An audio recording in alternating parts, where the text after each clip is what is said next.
All right, what's up, everybody? Will here from Flow Candy, and today I'm going to go over a very important system we use with late stage, mid market, and enterprise clients called the value chain, retention value chain, as we call it. It's an advanced system. It's like a level 3, level 4 initiative if you're familiar with our 4 level system. If you're a store that's just starting out with Klaviyo, retention marketing, lifecycle marketing, stuff like that, uh, this is probably a little bit too early for you. This is something for stores that are pretty well optimized, have big teams, lots of people involved, and need really to track more comprehensive metrics other than just like open rate or click through rate or revenue. We're with the retention value chain, we're really getting into more cohort based stuff, more second layer metrics, with ultimately trying to impact lifetime value. So, with that said, I'm going to go over this. I have a full presentation on it. I have an example value chain, and I'm going to show you how to build some of the segments in Klaviyo as well. So, let's jump right into this. So, why we use a value chain. So, from my experience, this is one of the best ways to increase lifetime value because let's be honest, lifetime value is kind of a complicated metric. I mean, everybody wants to increase their store's lifetime value, but it's kind of hard to wrap your head around. This is a much easier system, and I'm going to walk you through it here in a bit and show you how. 2, it helps you define some of the other KPIs that really impact LTV. So I'm going to talk about that because it's not just LTV. There's other KPIs that stack to really enhancing your lifetime value. And then most importantly, and I think this is where a lot of stores really need a lot of help sometimes, a lot of brands, is it allows you to set targets for KPIs, and it allows you to create accountability for people to impact those KPIs. And I think what happens in a lot of these stores or a lot of these brands, what I've seen is they try to create these automated reports. And the reality is those break, and the people that are sort of tasked with managing that aren't always watching it. But when you create a value chain like this and you set accountability and you set targets, people are going to be responsible for it, and they're going to show up every week, sometimes every day, to impact that. And then ultimately, especially if you're a manager or you're a founder or you're an owner that is watching this, it allows you to delegate in a way where you don't have to micromanage. Okay. You can sort of say, hey, this is the KPI that I want you to impact, and it's your job. How you do that, as long as it's within our values and our mission and our culture, I'm going to let you figure that out. So it's a great way to really let A players sort of run with it instead of you having to micromanage them. All right, so that's it in a nutshell.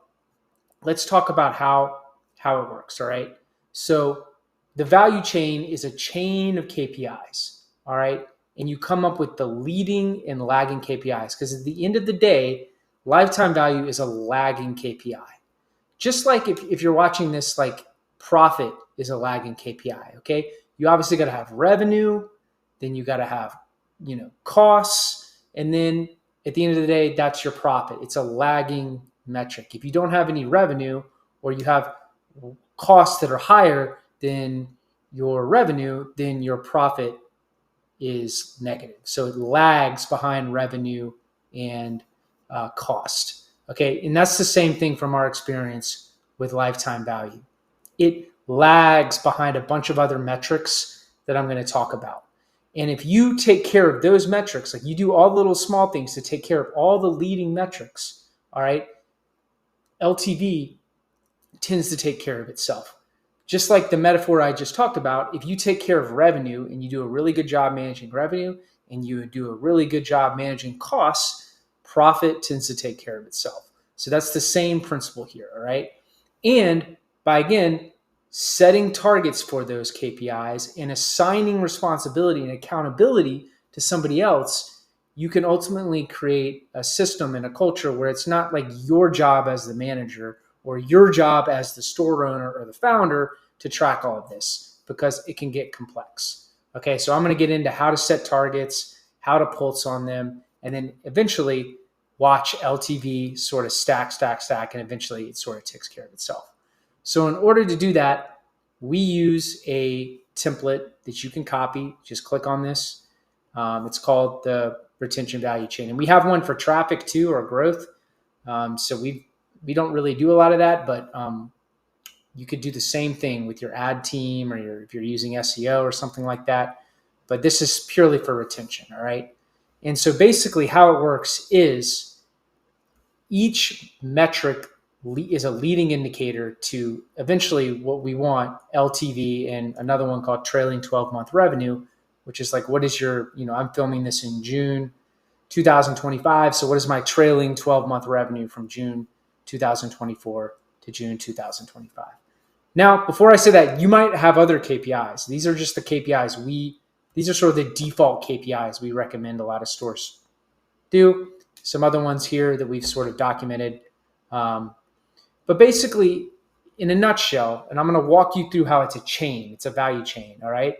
If I get X amount of new subscribers every month, I get X amount of, or we respond to our customer tickets really fast. We capture an X amount of first-time customers. Those first-time customers have a pretty good NPS score. We're collecting user-generated content or reviews from those first-time customers. We're also getting referrals from those first-time customers. Those first-time customers then become repeat customers, and then they become VIPs, where I use this generically, like a VIP they've ordered more than twice. Okay, if all of this is good, your LTV is going to be in great shape. And I think this is a much better way to go about impacting LTV than a lot of like the cohort analysis tools that you see out there, or these complex segment builders that you see out there today in the market. Not to say that those aren't bad, but this is a great way to sort of like break it down into what truly matters and how these KPIs stack up. And then again, you set ownership to those KPIs. You give certain people on your team, in your email marketing departments, in your lifecycle departments, in your marketing departments, you give them ownership of the KPI, and you help them set the targets. Okay. So how this might work is, okay, like we need to get 1,000 new email subscribers every month. All right. If we get 1,000 new email subscribers every month, typically every KPI downstream of that will take care of itself, as long as we're taking care of those initiatives too. So that's basically, in a nutshell, how it works. It's complex. I'm going to sort of walk through it, but that is basically the template. Now, real big flag here. All right. None of this works if your product sucks or your service sucks. You got to have a good product. You got to have a good service that people want to come back and repeat buy. Okay. There's no value chain system. There's no flow or funnel that I can set up for you or recommend that you set up for yourself that will fix a bad first-time impression. Okay. So super important. Should be common sense, but some people, I just need to throw that in there as a disclaimer. So let's go over some of the KPIs. I'm going to sort of show you in a nutshell how to create them, or what they are, and how to create them in Klaviyo. So new subscriptions or emails, this would be any new email you collected over a monthly period or a weekly period, any new created profile. Ticket response time, you normally cannot track this in Klaviyo, but if you're using some sort of help desk software, you should be able to get KPIs on how fast your customer service team replies to tickets. Because here's the thing, customer service, customer experience, it matters when it comes to retention marketing, all right? It's not necessarily just about the product or just about a flow or something like that. In reality, I would argue that the product is the most important, then the experience around that product, using it or asking questions or going through a return process or a refund process, or a resale process. Like, what is the experience like that is more important than the actual post-purchase flows and all the stuff that we do at Flow Candy. So yeah, I mean, it's really important, like getting back to your customers on time. One of my a company that I talk about a lot, Athletic Greens, AG1. I test a lot of these brands to see how fast they get back to me. AG1 got back to my ticket in 3 minutes. Okay. Um, so it's a very, very dialed in brand. New first time customers, moving on to the next ones. That's just how many customers have become new customers in the month of whatever you're tracking. So I'm in June or May, or the week of May, week of June 1st to June 7th. NPS score, I don't know if you can track this in Klaviyo. It depends on your app that you're using, but a lot of brands are using an NPS app. This is just what is your NPS score over the past week or month. UGC would be how many reviews you collected. If you want to get more granular with it, like videos, typically, the more higher your NPS score, the higher your UGC is. That means you have a greater possibility of eventually getting more referrals and more repeat purchasers. So as you can see, it's getting deeper and deeper and deeper down the funnel here. All right. So we're starting off with just emails and first-time customers and how fast we get back to tickets, and then eventually we're getting into some more like second layer stuff here, which is really the goal of the value chain, like referrals, repeat purchases, VIPs. If you can really get good at that, okay, if you get really good at these first couple metrics, then you get really good at making sure you're hitting targets on these metrics, okay? Eventually, that lifetime value is just going to take care of itself. That's like sort of the whole point of this, okay? So it's a way to like increase your LTV without really actually trying to focus on it. Because from my experience, when people try to just focus on it, they get lost in the weeds. So let's put this all together. I want to show you real quickly how to create some of these segments. All right. So new subscriptions or emails. If you're just in Klaviyo, I'm pretty sure it is what someone has done, and then it's just created. Or no, it's profile, properties about someone, created. Yeah. So it's created within a date range. And basically, I'm going to talk about this in a second, but basically what happens with these value chains is normally you'll have a monthly meet or a weekly meeting where the person that is responsible for this KPI is inputting this every single week. And then you're talking about it and you're just making sure you're on target for your monthly goal. All right. So I would say, let's just do for the month of May here. So is created between dates, May 1st. Now this is not a live account, so I'm not going to, that's June. Okay. So that's basically how you create that one. It's pretty straightforward. New email. You could add in other conditions like, are they subscribed to email marketing? Did they join this list? I'm just giving you the most basic way to create this, but that's basically how you would create the first-time customer list, the first-time customer metric. Okay. And again, you're seeing you're changing the dates and you're seeing how each week, how many new people you got. Even in the segment builders in Klaviyo, you can even, there's like reports, so you can literally see it. You might not even have to change the dates. Ticket response time, you're going to get that from your, from whatever customer experience dashboard you're using. You could even go look at all the emails you get and see the response time if you want to manually do it. But again, I would say the quicker, the better. The best brands that I see have the brands that have the best customer experience normally get back fast. Like I talked about AG1, it was like 3 minutes the one time I tested. First time customers, this is really easy to create in Klaviyo. You just need to find a placed order metric, whatever that is, Shopify, whatever app you're using, equals 1 in the last 30 days or between dates May 1st through May 30th. So that's how you track that. And again, what you're looking at here is you're going through these metrics every single week and you're seeing, oh, we're actually off target here. Okay. We want to get, we want to have 500 first-time customers by the end of the month. It's Brian's responsibility, and This week we only had, or week 1 we only had 10, week 2 we only had 20, week 3 we only had 30. All right, we're off track because our minimum is 100, our goal is 500, and right now we're at 60. So we have to get, can we even get 40 in week 4 just to hit the minimum? That's kind of what I'm talking about. You're pulsing on it and you're really only focusing on the ones that are red, or the ones that are off target. Okay. So that's how you track first time. NPS score, that'll come from an app you're using typically.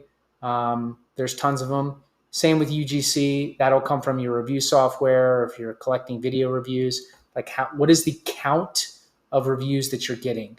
NPS score is like normally 1 to 10. You typically want to be, 10 out of 10 is ideal, but anything over 8 or anything under 8 or 7 out of 10 is normally a red flag.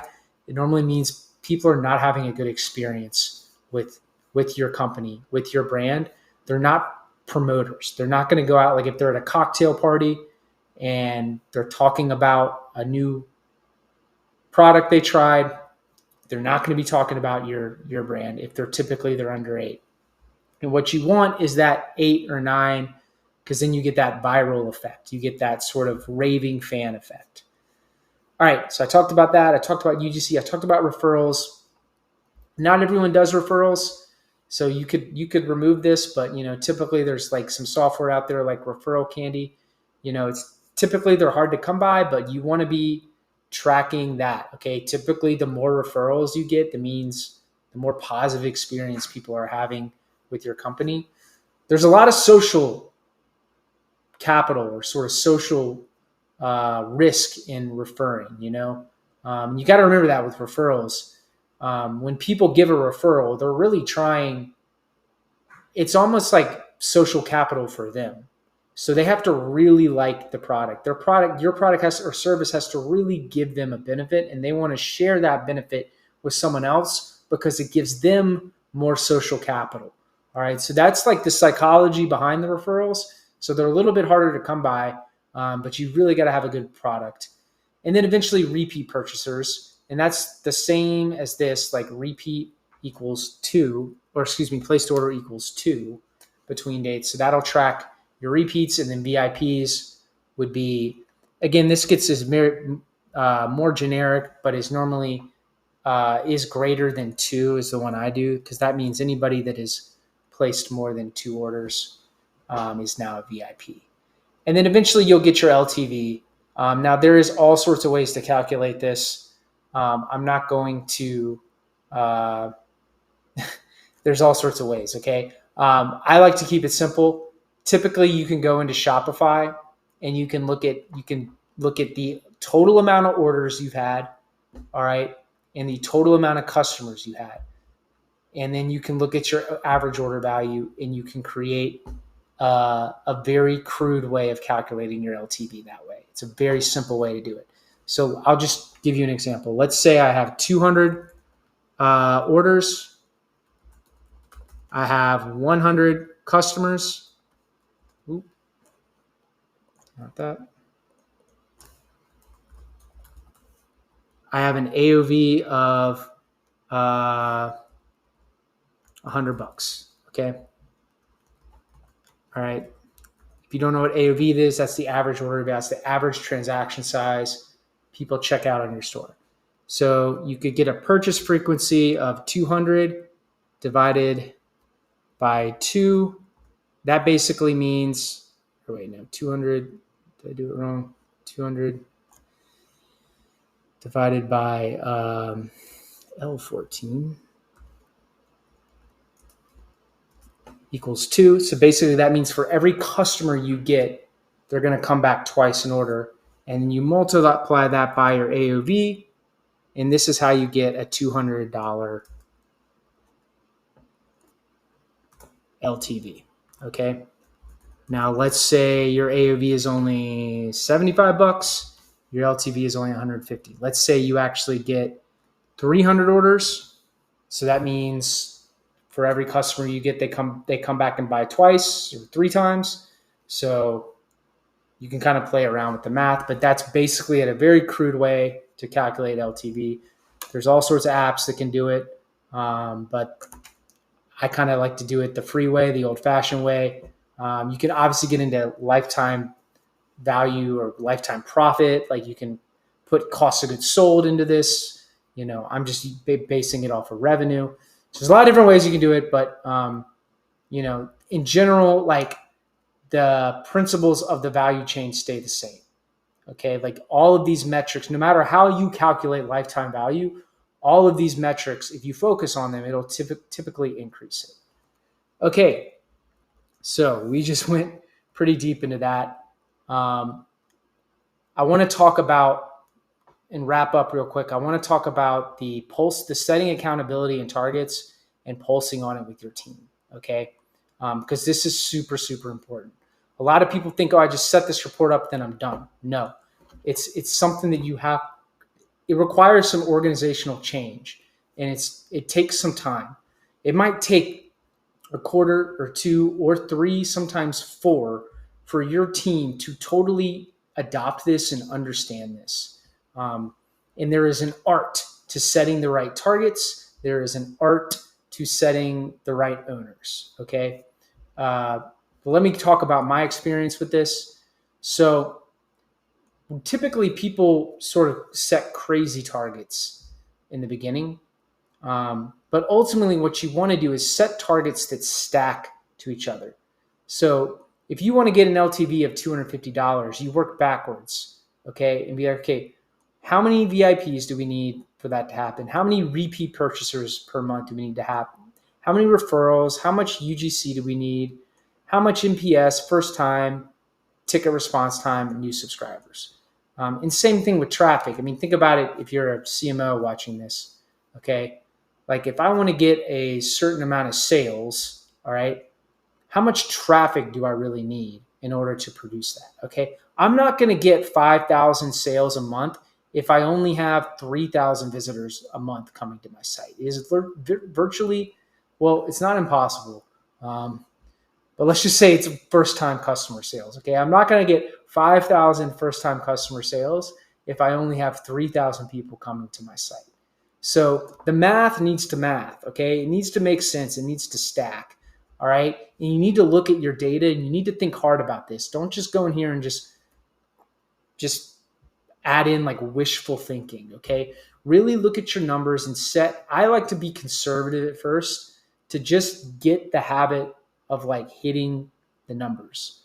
Okay. It's very important. And another thing you can do is set a minimum too. It's okay. Like this is the absolute minimum we need to be like viably profitable. Break even is one way to look at it, or just even just comfortable. That's how we like to do it. Not necessarily break even, but this is comfortable. That means everyone gets paid. There's profit share. We have enough money to grow. And then the monthly targets are like more of like our dream stretch goals. That's how I recommend people do it. But some people will do, okay, well, what is like our break even? So again, this takes time. This is not easy. And that's why we don't work on this with the beginner stores. It takes a little bit of time to set up. And also you need to assign this to people who actually can move the needle. All right. So you want to assign this. This is why it doesn't work if you're not a big company and you don't have multiple people on your team.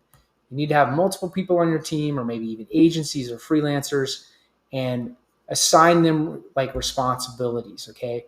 So email marketing team, like they have, their responsibilities could be new subscriptions or repeat purchasers or something like that. Your customer experience team, they're probably more responsible for ticket response time, NPS scores, stuff like that. Okay.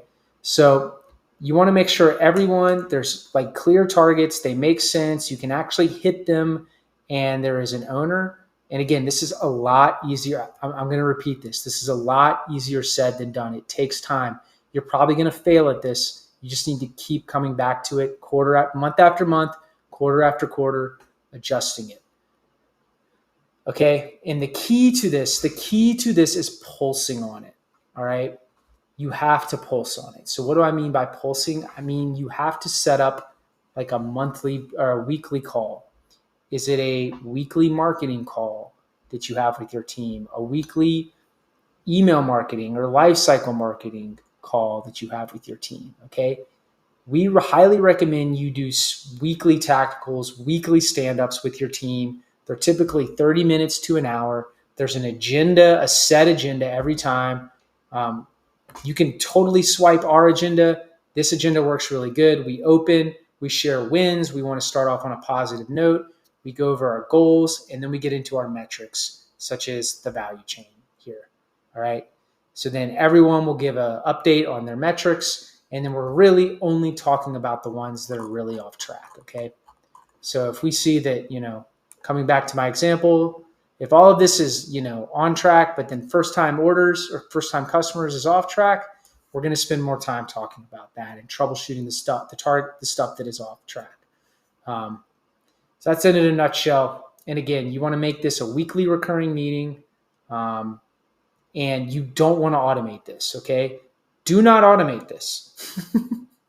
A lot of people want to be like, oh, how can I put this in like some like crazy dashboard or put AI involved? No. Okay. Like, you want people to actually have to go and manually look these numbers up and input them in the spreadsheet, because that really enforces the accountability. And then when they see that, when they understand the KPI and then they see that it's off track, and they see that they're responsible for it, that's when the light bulb moments start coming. Okay. That's when you're able to truly delegate this and let somebody else do the deep work. Because let me tell you, it's going to take some deep work sometimes. It's going to take some shower thoughts, as we call them here at Flow Candy, to increase some of these metrics. It's not easy. Okay. Even if you have an amazing product, some of the stuff like getting more referrals, getting more UGC, getting people to repeat purchase is not easy. All right.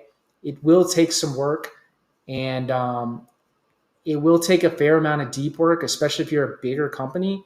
And like, one person just can't be responsible for that, especially if you're a CMO that's watching this and you're responsible for all the traffic that's coming in. You're also responsible for the Amazon channel and SEO and managing this whole web design agency and this CRO. Like, you don't have time. You don't have the mental bandwidth to really do the deep work here. So this is what the value chain allows you to do.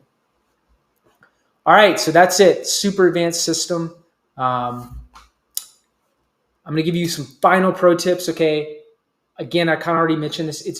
You are going to screw this up, okay? I'm just telling you, very few people get this right out of the gate. Even we use these value chains in our own company, and it's taken us months, quarters, sometimes years to really understand it. Sometimes we set the wrong target. Sometimes we didn't have the right KPI.